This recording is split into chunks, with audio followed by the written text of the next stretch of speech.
Tonight we are discussing a really important matter as it pertains to the restaurant industry.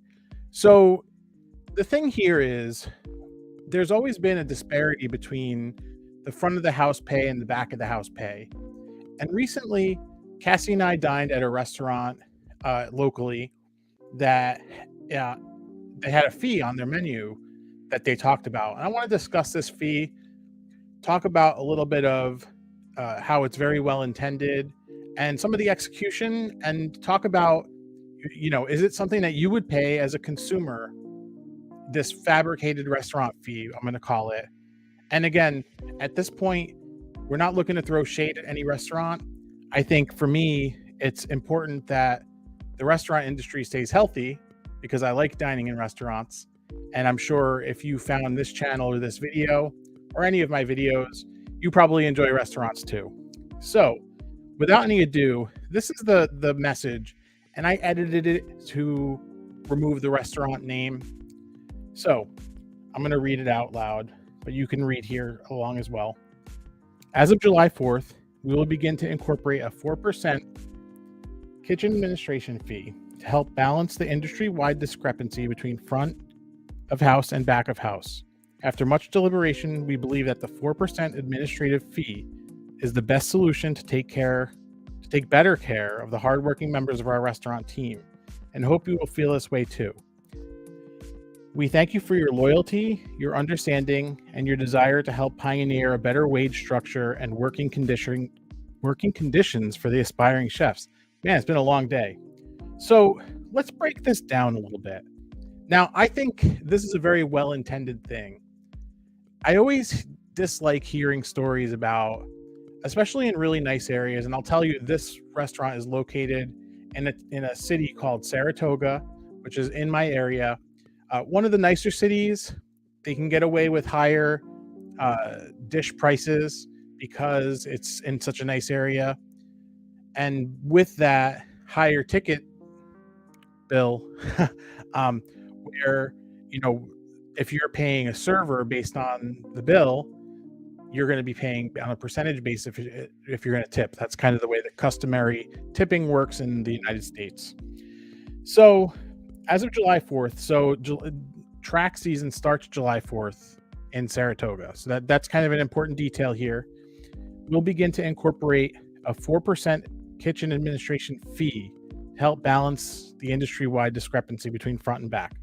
So here was my first question as far as this went, because I saw this statement on the menu and I said to Cassie, do you think that that's actually going to be a separate fee as a line item at the bottom of the bill? Or do you think what they're saying is that the prices actually include the fee?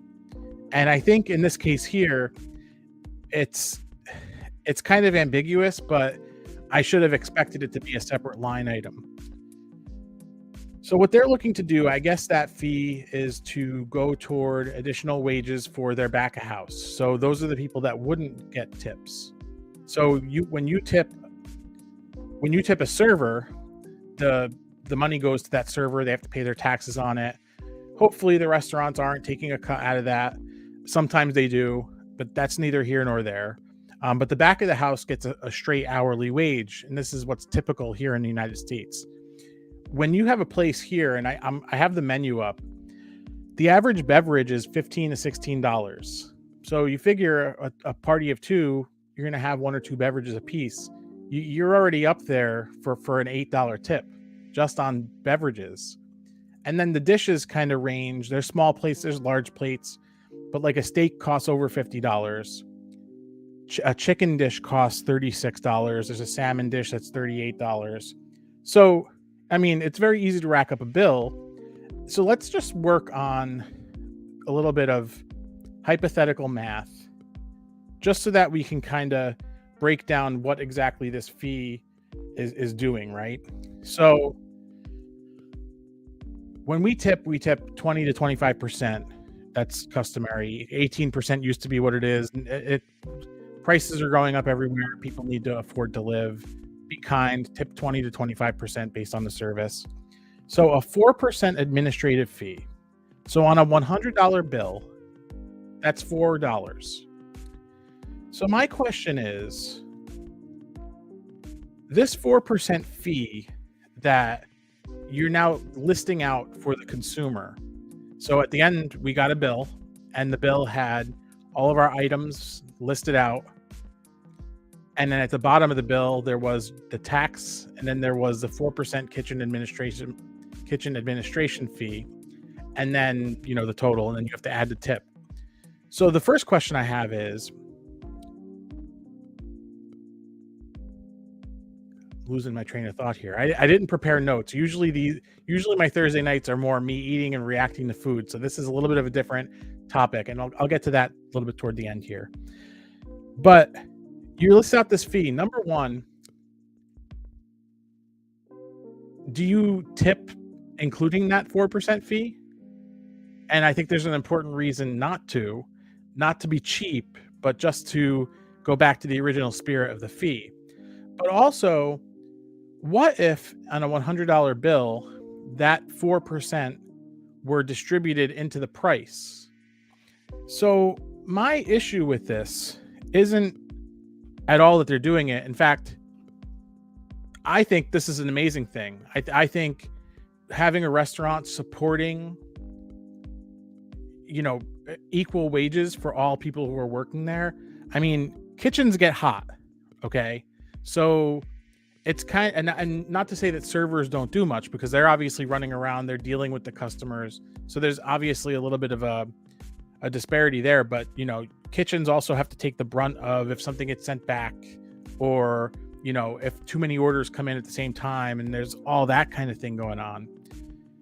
So I don't oppose this idea of balancing out the wage in the least. I think everybody should be paid for what their performance is, and it should be equal, and there's no ifs, ands, or buts. I think it would be disingenuous to say that I wouldn't support this, but the execution here leaves a little to be desired. 4% to me, you got a $50 steak, right? It's $52. You couldn't raise the price to $54 and just make a note on the menu saying that the prices include a 4% kitchen administration fee. I think listing it as a separate fee, as a customer, and this isn't how I feel, but I could imagine trying to hit a button and it's not working. This doesn't apply to me, but I can imagine other customers saying, you know, you're hitting me with this fee, that fee. Well, I'm not going to put up with this. And I think that's a fair thing for a customer to feel as well, because it's not the customer's responsibility to have all these things itemized out to me. And I think we have a comment here that's going in the same direction of thought that I am. And I don't know how to pronounce your name, but I'm going to bring it up on the screen. Liezi. Sorry if I butchered that. So yeah, it's another thing to add to the bill. The thing is, food in the USA is not that much cheaper than in Europe yet. Yet in Europe, the restaurants pay fair wages. And I think this is the heart of the problem. And when we were in the US, tipping made food expensive, and this will drive up the price even more. Absolutely. So this person it's funny. I actually ran into her while we were in Philadelphia. It's a story for another day, but thanks a lot for your comment. I really appreciate it. I think things like this should be bundled into the prices. For me, as a customer, I think I'd tolerate it a little bit more if the price were bundled in. I mean, a $52 steak. First of all, I'm not going to order a $52 steak. I could cook a steak. Beef is expensive as it is. So anyway, however, in theory, the difference between a $52 steak and a $54 steak, I'd rather pay the $54 and know that this kitchen administration fee is bundled into the prices, knowing that the restaurant is trying to create a culture where there's no disparity between front and back. That's my preference for this, because the other part of it is, I'll bring this back up. So that 4% fee comes onto the bottom line as a fee, right? Then you calculate your tip based on the bottom line of the bill. So when you tip the total, let's say the total is $100, including the 4%. So you're going to give a $20 to $25 tip.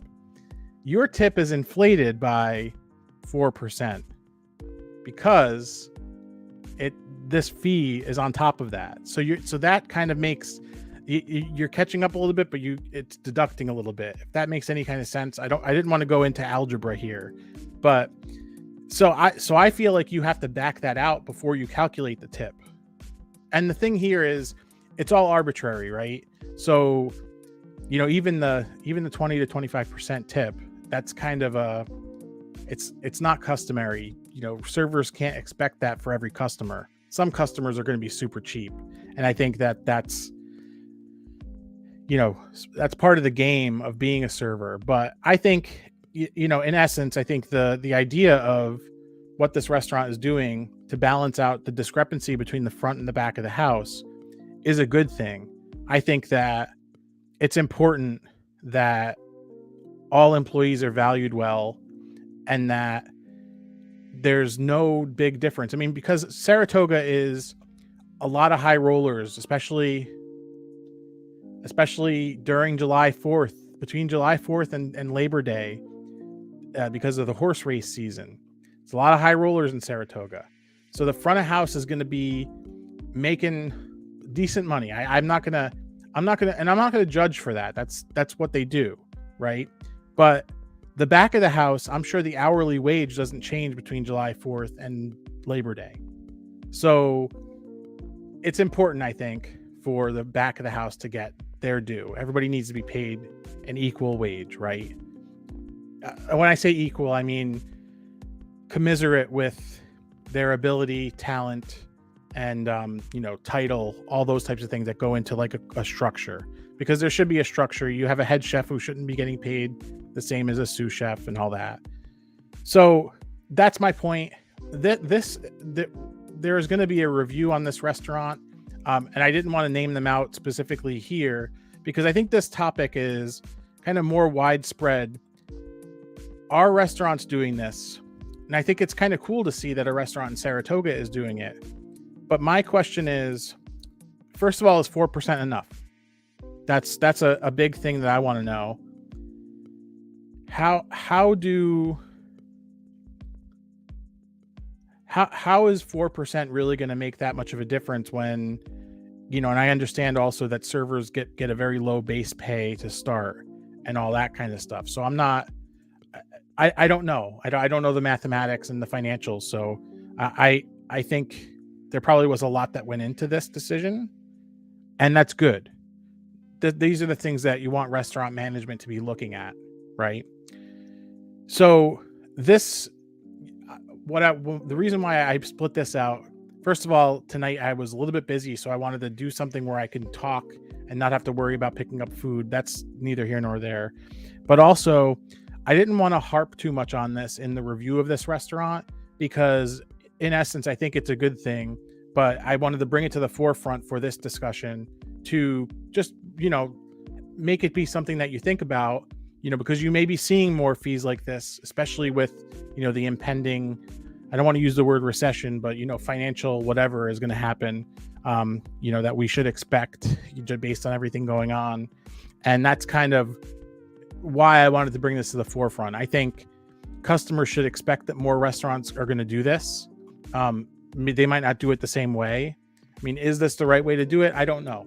And I'm not judging them for doing it this way, but I do have some concerns about the amount, if people are tipping on the total, you're kind of I wouldn't say making matters worse because you have the fee, but you're not fully leaning into it. Could it be incorporated into the prices? Just stuff to consider. And if you enjoyed this type of thing, make sure you hit like on the video, subscribe if you like food. And I'm going to leave on the screen for anybody watching in the replay. Last week, we did the complete history, everything you wanted to know about the Cobb salad. I'll leave a link to that right here, and you can check that out. Thanks a lot. Have an amazing weekend and week and day. And thanks for stopping by.